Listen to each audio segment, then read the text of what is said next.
Iran America போரால இந்தியாவுக்கு என்ன பிரச்சனை வரப்போகுது? போர் அங்கதானே நடக்குது. அங்க இருக்கிற மக்கள் தானே அதிகமா பாதிக்கப்படுவாங்க. இதனால இந்திய மக்களுக்கு என்ன பிரச்சனை வந்துரும் அப்படின்னு நினைக்கிறீங்களா? குறிப்பா திருப்பத்தூர், ராணிப்பேட்டை, ஆம்பூர் மக்கள் எந்த அளவுக்கு சிரமப்படுறாங்க அப்படின்றத இந்த பதிவுல தெளிவாக பார்க்கலாம்.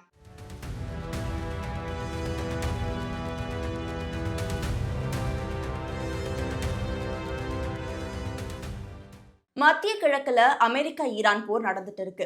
இதோடைய தாக்கமா பெட்ரோலியம் விலை அதிகரிச்சிருக்கு. அது மட்டும் இல்லாம இந்தியாவுடைய வளர்ந்து வரும் துறைகள்ல ஒன்றா இருக்கிறது தான் ஷூ மற்றும் காலணி தொழிற்சாலைகள். இங்க பல்லாயிரம் மக்கள் வேலை பார்த்துட்டு வராங்க. ஈரான்ல நடக்கிற போர் காரணமா இந்த தொழிற்சாலைகள்ல இருக்கிற மூலப்பொருள் அதிகரிச்சதுனால விநியோகம் தடைப்பட்டிருக்கு. இதனால பல நிறுவனங்கள் அவங்களுடைய தொழிற்சாலையை மூடிட்டு போற அளவுக்கு ஒரு சூழ்நிலை இந்தியாவில் ஏற்பட்டிருக்கு. நொய்டால செயல்பட்டு வரும் எஸ்ஆர் நிறுவனம் இந்திய கடற்படை மற்றும் இந்தியாவுடைய முன்னணி ஷூ சோல்களை வழங்கிட்டு வருது. இந்த தொழிற்சாலை ஒரு நாளைக்கு 3000 இருந்து 4000 சோல்களை வரை உற்பத்தி பண்ணும். ஆனா ஈரான் போரால இதோடைய உற்பத்தி பாதியா குறைக்கப்பட்டிருக்கு. 24 மணி நேரம் சுழற்சியில இயங்கிட்டு வந்த இந்த தொழிற்சாலை இப்ப 8.4 மணி நேரமா தான் இதோடைய தொழிற்சாலை இயங்கிட்டு வருது. இதனால பல பணியாளர்கள் பணியை விட்டு நீக்கப்பட்டிருக்காங்க. சரி, ஈரான் போர் நிறுத்தப்பட்டுடுச்சு அப்படின்னா எல்லாமே சரியாயிடும் அப்படின்னு நினைக்கிறாங்க. ஆனா அது கிடையாது. ஈரான் போர் நிறுத்தப்பட்டாலும் அதோடைய தாக்கம் குறையாது அப்படின்னு பல வல்லுநர்களே சொல்லியிருக்காங்க.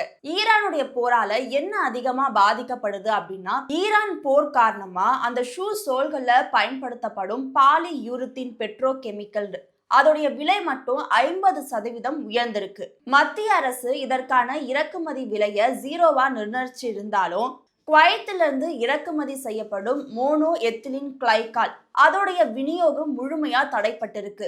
இதனால ஒட்டுமொத்த அந்த சோல் உற்பத்தியோட செலவு மட்டும் 15% உயர்ந்திருக்கு.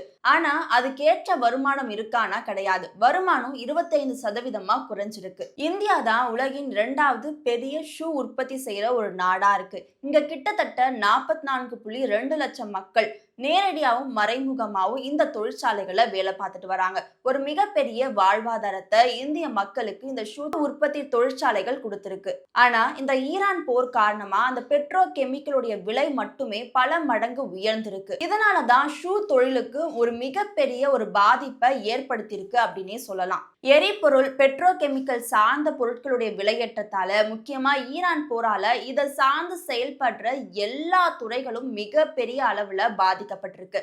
குறிப்பா ஹார்முஸ் மற்றும் அல்லாம் பாபால் மண்டப வழித்தடங்கள்ல சரக்கு கப்பல் போக்குவரத்து மிகப்பெரிய ஒரு அச்சத்தை ஏற்படுத்தியிருக்கு. ஏற்றுமதி செய்யற பொருட்கள் நீண்ட தூரம் பயணிக்க வேண்டிய ஒரு நிலைக்கு தள்ளப்பட்டிருக்கு. இதே மாதிரிதான் கப்பல் மீதான தாக்குதல் அச்சம் காரணமா இன்சூரன்ஸ் கட்டணமும் அதிகரிச்சிருக்கு. உதாரணமா $300 இருந்த ஏற்றுமதி கட்டணம் பல வழித்தடங்கள்ல $8500 வரையிலும் உயர்ந்திருக்கு. இது மட்டும் இல்லாம நீண்ட தூரம் பயணம் காரணமா 60 நாட்கள் வரையில் கூடுதல் டெலிவரி காலம் தேவைப்படுது. இந்தியாவுல இந்த காலனி தொழிற்சாலைகளை முக்கியமா குறிப்பிடப்படுறது தமிழ்நாடு தான். தமிழ்நாட்டுல இருக்கிற காலனி தொழிற்சாலைகள் மிகப்பெரிய ஒரு பாதிப்பை சந்திச்சிருக்கு. முக்கியமா இந்த எரிபொருளுடைய விலையேற்றமும் பெட்ரோ கெமிக்கலுடைய விலையேற்றம் இதுல மிகப்பெரிய ஒரு தாக்கத்தை ஏற்படுத்தி இருக்கு. குறிப்பா திருப்பத்தூர், ஆம்பூர், வாணியம்பாடி, ராணிப்பேட்டை பகுதிகளில் காலனி தொழிற்சாலைகள் மிகப்பெரிய அளவுல செயல்பட்டு வருது. தமிழ்நாட்டின் மிகப்பெரிய தோல் மற்றும் காலனி உற்பத்தி மையமா இந்த பகுதிகள் இருக்கு. உற்பத்தி அளவுல மட்டும் இந்த பிரச்சனைகள் கிடையாது. ஏற்றுமதியிலும் ஒரு மிகப்பெரிய கடுமையான ஒரு சூழலை தான் இந்தியா சந்திச்சுட்டு வருது. இது கூட மூலப்பொருள் உயர்வும் இந்த சப்ளை பிரச்சனையால ஒட்டுமொத்த காலனி தொழிற்சாலைகளும் மிகப்பெரிய ஒரு பாதிப்பை சந்திச்சுட்டு வராங்க. அங்க வேலை பார்க்கிற மக்களும் ஒரு மிகப்பெரிய அவதிக்கு உள்ளாயிருக்காங்க. அங்க இருக்கிற மக்களுக்கு வாழ்வாதாரமே இந்த தொழிற்சாலைகள் தான். ஆனா இப்ப அங்கேயே ஒரு சரியான முறையில வேலை இல்லாததுனால அவங்களுடைய வாழ்வாதாரம் மிகப்பெரிய கேள்விக்குறியாகிருக்கு. ஈரான் அமெரிக்கா போரால திருப்பத்தூர் மாவட்டம் மிகப்பெரிய ஒரு பாதிப்பை சந்திச்சுட்டு வராங்க. எங்கோ நடக்கிற போர் இங்க என்ன மாற்றத்தை ஏற்படுத்திடும் அப்படின்னு நினைக்கிறவங்களுக்கு இது மிகப்பெரிய ஒரு பதிலாகவும் பார்க்கப்படுது.